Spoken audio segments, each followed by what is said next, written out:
is Bridget Kelly, and you know I got soul. Hi, Bridget. Hi, Tom. How are you? I'm doing good. How are you?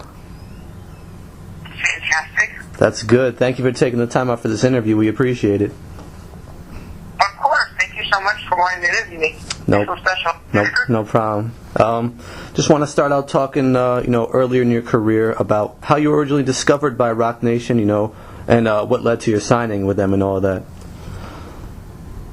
What led to my signing with them? Well, I'm originally from New York, and I always wanted to be a part of the rock movement, just because it was such a powerful musical presence and representation from New York, and I always wanted to be a part of that. So, ironically enough, I had management that was working at that show at the time underneath Jay when he was there, and then when he left, it was just the perfect opportunity to kind of, send some music over and have them take a listen and set up meetings and stuff like that. So we were, very, very fortunate to be able to get in as soon as they, started Roc Nation and just get the ball rolling with them. It was perfect timing.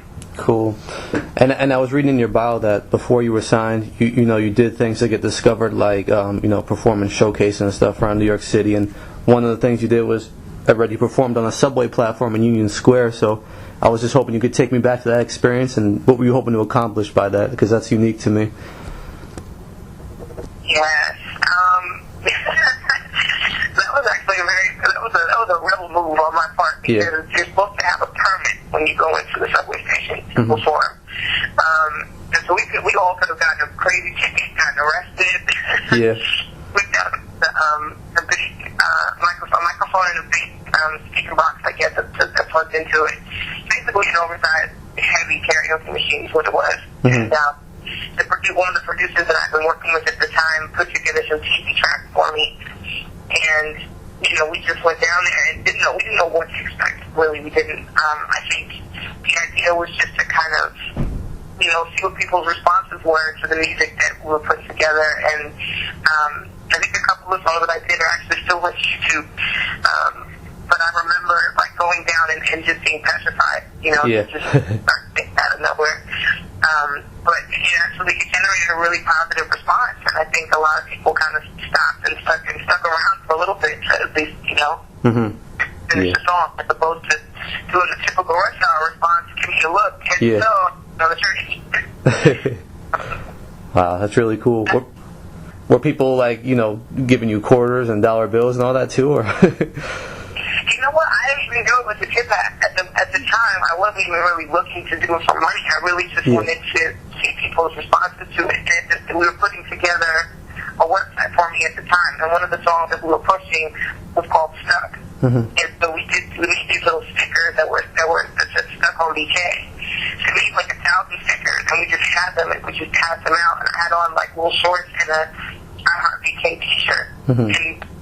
And everybody was taking the bumper stickers and stuff like that. It was leading them to the website, and there were stickers for the music and stuff. And so it was very cool. It was very cool. It was a nice little independent project we were working on, and then very soon after, everything with Roc Nation picked up. So that's been the precursor to where I'm at now. It's been pretty amazing. Yeah, very cool story. And, I mentioned you've been, performing Alicia Keys' part in Empire State of Mind with him, and I also read that Alicia Keys was one of your influences, coming up. So I've heard your name compared to her, actually, as a comparison for you as a singer to Alicia Keys. So how do you respond to that comparison? Oh, I'm flattered. Yeah. I mean, that's like somebody, it's my dream. You know what I mean? To be compared to somebody like that. She embodies to me what I think every single artist strives to embody, which I think is just pure creativity and musical evolution, and she has just such a power. Her voice is powerful. What she sings about, her message is powerful. I just think it's a beautiful thing. And when I first started, I was a little bit worried because I didn't want her to be disappointed. And feel like, damn, she's kind of whack.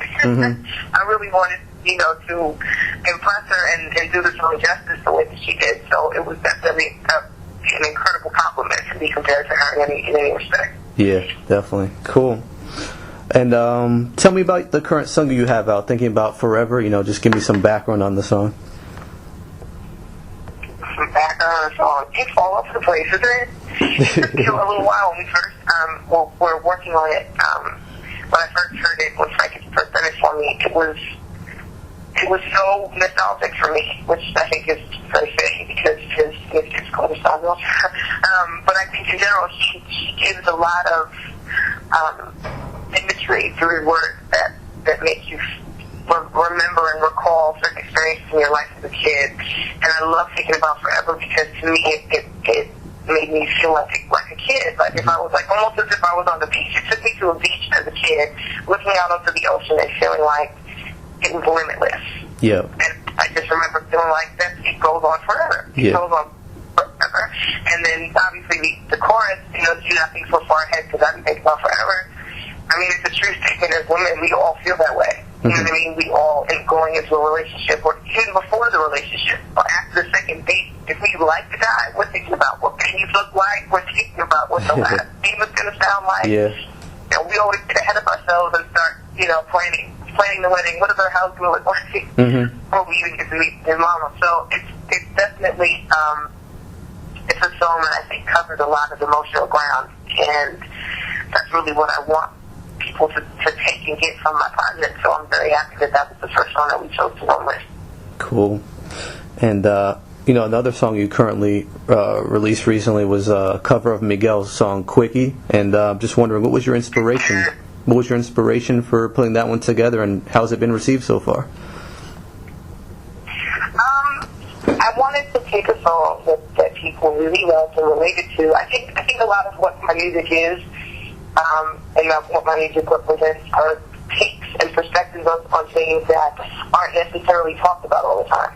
And so because of that, I wanted to take a song that's kind of a little bit taboo and kind of turn it around and take it from a woman's perspective, and I felt that Quickie was the perfect song to do that with. A lot of men, aren't necessarily going to tell you they just want a Quickie. I mean, some will, but most won't. And so that's a little bit, it's a little bit bold in the statement. So I kind of felt like the answer as a woman would be, I'm too old for that shit. That's not going down. I wanted to do. The response has been pretty great, though, and it's funny because I did it with the Sister Tough, the incredible producers who did the track. And Miguel actually came to the studio while I was recording. Wow. It caught me completely off guard. Yeah. But he actually thought it was very cool. It was interesting that was my take on it. Yeah, cool. That's pretty cool. Okay, so you mentioned the project you're currently working on. Talk about that. What can we expect on this project? How far along are you with it? Almost done. I'm about 90% done. We recorded a lot this summer. It was completely dedicated to the album, and there were a lot of material, a lot of great material, and some stuff that we actually had from like a year ago that we wanted to keep, ones that we worked really hard on and wanted to include in the project. And so with all the stuff that we have, I think that the decision we came to was to do an EP and then an album. So we have an EP that we're working on now that we're going to finish the track listing of and shoot a couple videos and then put that out in a couple of weeks.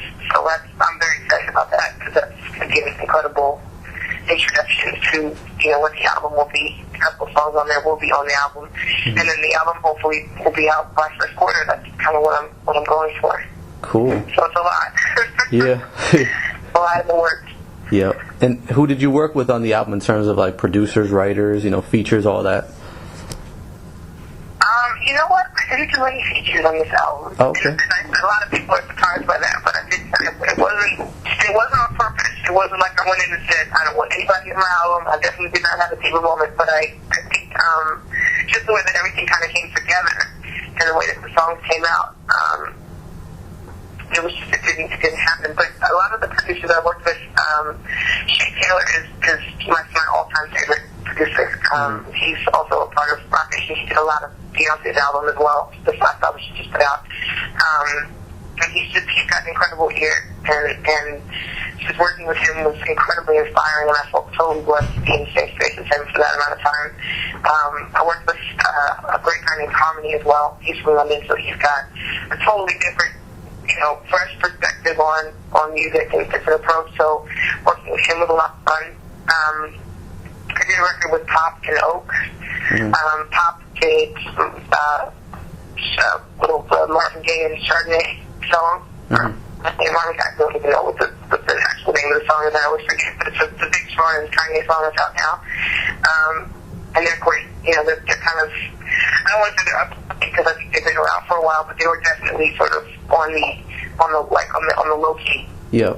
So I love working with people that aren't necessarily the obvious go-tos, and I think that I was able to accomplish that with this album. But those are some producers that I really was thrilled to work with. Cool. Just one last question for you. And, these days I know the industry has changed a lot, and, just being signed to a label doesn't really guarantee anything anymore like it used to. Like I've heard from artists from their mouth that they're even though they're signed, they feel like, it doesn't mean I'm out yet or anything like that. There's a chance they might never come out even though they're on a label. So I want to hear from you, what type of effort you have to put in even though you're signed. Talk about, the work and effort you still have to put in just to get your project out there. I think the most important element in doing an album is patience.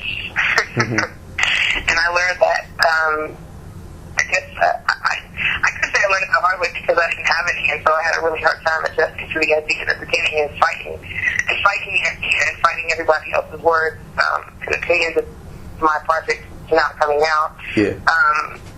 But I think, the difference between being a part of Roc Nation and being a part of a mass production organization is that we're like a family. So if there are questions and concerns and things like that, then we need to have voice and we need to say we're allowed to, I guess, allowed and respected if we speak up and we voice those concerns and opinions. And I think, I worked really hard before getting signed, and then I think getting signed was even harder because the work entailed kind of sitting back and letting other people kind of, hold the reins a little bit, and be able to navigate and figure out exactly when to move and how to move. And I think it's a blessing to be with people that know what they're doing, that have been doing it for half of my lifetime and and have been successful at it. So, like I said, we're a family, so the personal relationships and the trust there that I have in them and that they have in me, also the professional trust that they have in me as well and that I have in them, because, at the end of the day, we're all working towards a common goal, and I think, in order to get where we all want to be, that open communication constantly with them is just, it leads me, it takes me to a place of peace, so I don't have to really be worried about, is the album ever going to come out, or what are people going to think? Because I remember feeling that way, and I think, after going on tour for a year before even, setting foot, like really going into the studio for more than a week at a time, I was a little bit nervous, but I remember, having a couple conversations with people, and they were just kind of like, dude, when it's your time and you get to really do it, you're going to do it. Like, you wouldn't have come this far if you weren't being prepared for something. And I think, as a new artist, you have to keep that in mind. Otherwise, you'll doubt and steer yourself into the ground and then never rise. Well, that's a good answer. I like that answer. And it seems like, Roc Nation is a good place to be as an artist, especially with that communication. So that's good. Absolutely. Okay, and is there anything else you'd like to add? No, I'm just excited. I'm excited to just get my material out and have everybody love it, because I've been listening to it in the car, and I just I'm always looking around. I turn it up real loud when I have to stop playing to see if anybody's looking at these things and be like, hey, who's that? Cool. So I'm just ready to release everything, man. Ready to get everything out and start performing and get back on that stage.